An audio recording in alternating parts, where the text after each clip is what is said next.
yours truly. In this mission, both teams will cooperate to achieve the objective. Keep that up. However, if you cannot defeat the dinosaur within the time limit, or if you suffer eliminations beyond expected metrics, you will fail the mission and be flagged for mortal sunset. Let us begin with a preliminary.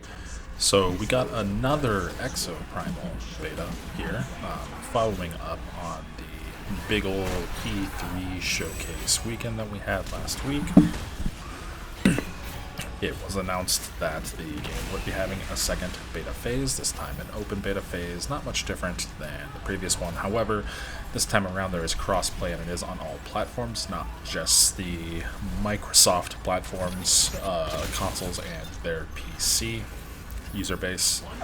This is full crossplay, so PlayStation, Microsoft Xbox, PC via the Xbox storefront and the Steam storefront. I played it this time around on Steam, though the game was confirmed once again to be coming to Game Pass on its launch date, July 14th, which is kind of exciting, seeing a multi-platform game like this come to GamesPass. So anyone who's subscribed, has a Series X or S or a PC capable of running it, can just jump right in and play. We'll give it a nice base player base, but once again, I just had an absolute blast with it. Unlike the previous closed beta, they did add a little bit of the story to it. You met the different characters that are part of your crew, and you also met a few other characters outside of your crew, and got a little bit of the twist that's going on. So rather than just being in what you're assuming is an artificial reality environment fighting dinosaurs, you get kind of a little backstory on that. There's some timey-wimey, time-travel-y, alternate universes being pulled together stuff going on. Excuse me. But the story itself is kind of weird in how it's presented.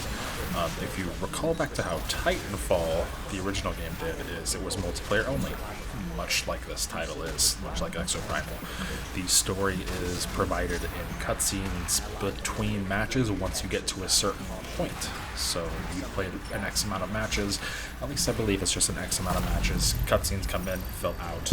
Now there's also missions specifically that seem to have bearing on the story as well, such as escorting a NPC you met in the cinematic as they dig up data through the level. They also added different variances on levels as well. There was a new map included, all the same exosuits, all the same auxiliary items, constructs, everything like that.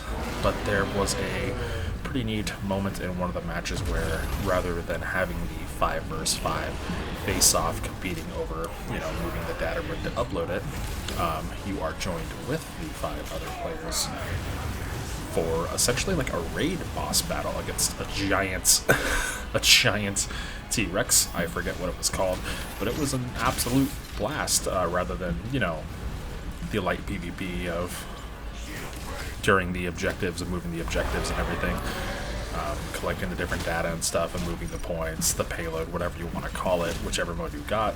Having this combined co-op was really, really nice and interesting, rather than just multiple instances of clear waves of raptors and some larger dinosaurs here or there. Just different variances were put into the Wargame mode, which it is called, which is the primary mode to see the story. The game overall still performs fantastic. It still looks fantastic. It still sounds really good. The voice acting is okay. It's a Capcom game. It's silly. They go over the top, so it is what it is. It's going to be another free title, essentially, for a good portion of the player base. And if you do buy it, good for you. Good for supporting people and studios branching out to create these weird sort of just fun games. And I really do think it's fun. I think it is a blast to play. Playing with, people on console and PC together, getting that crossplay, and kind of creating a larger ecosystem to play. So rather than just see the Steam logo, you'll just see the Capcom logo, etc. If they're on a console for some reason, I'm not seeing the console logos, which you do in like other games, like say Destiny 2. You can see the console that they're on in the player's name card. But this just shows a C. Otherwise, a Steam logo. Don't know if that's a bug or not. They did reveal in the showcase, the Capcom showcase, the Xbox showcase, a little bit more of the stuff coming with the game.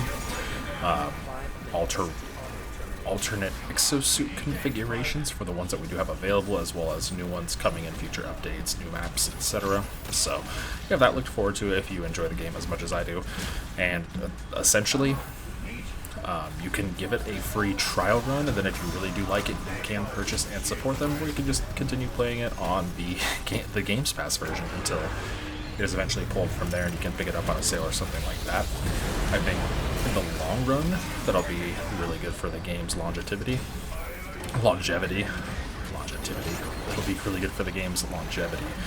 You'll build up this player base of people who are trying it for free, and they'll either continue playing it for free, or they'll pick it up at the store after they realize they like it, or it'll just disappear from GamesPass and the player base will dwindle and people will end up buying it when it's on sale. But overall, it is a really fun, albeit insanely stupid take on the co-op class-based horde shooter with your various humanized exo suits who all have their own individual personalities and whatnot, culminating in sometimes PvP, sometimes co-op at the end of it.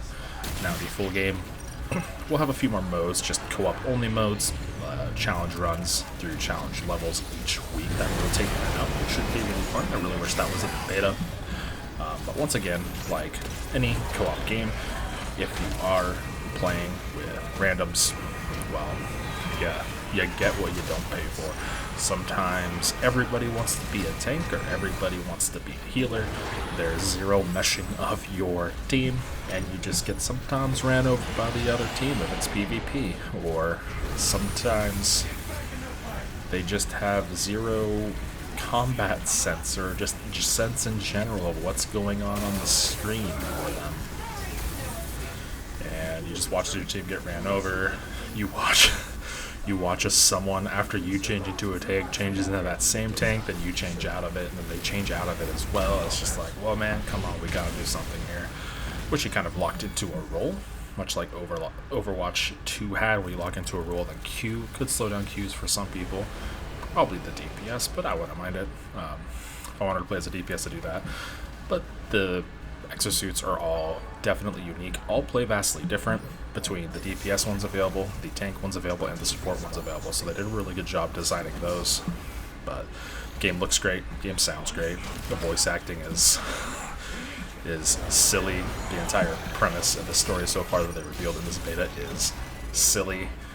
The game is downright stupid, but I say that meaning that it's stupid in the best way possible. It is an absolute blast to play. The beta does run from the 16th, that is today, through the 18th. So I'll go ahead and give it a try this weekend, see if it's something you enjoy. And you can go ahead and purchase it when it comes out, or play it on GamesPass as like kind of a trial, or just play it indefinitely on GamesPass. Really up to you. But the game's definitely worth checking out, I think, if you're into co-op shooters. Absolutely worth checking out.